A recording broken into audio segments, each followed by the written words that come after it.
You've heard stories about people, many of them women, who like to write letters to prison inmates. Now it seems some New Mexico inmates are putting profiles up on a website seeking friendship, which is a big no-no. News 13's Amanda Goodman gives you a look. We're helping now between 10 and 15,000 inmates across the whole site. The site is writeaprisoner.com. It was created 12 years ago as a way to connect prisoners with pen pals so they can trade letters. An inmate can have someone post a profile for them since they can't get online. And for $40 a year, they can post a description, a photo or two, their crime, and where they're locked up. And what we find through this is that inmates who have positive contacts on the outside world are much less likely to reoffend. They're less likely to commit more criminal acts while they're incarcerated, less likely to return to substance abuse.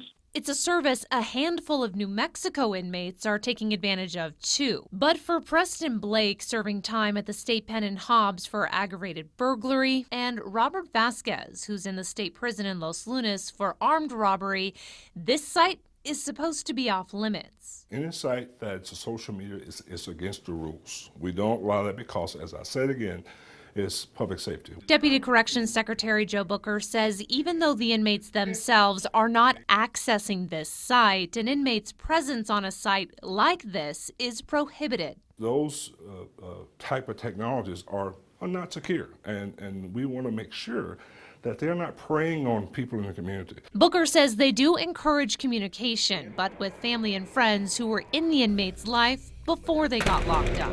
97% of these inmates are going back to the community. So we try and we work on trying to keep our relationship positive. Amanda Goodman, KRQE News 13. The Corrections Department has already started contacting inmates on the site to have them remove the profiles. If they don't, they could get hit with discipline.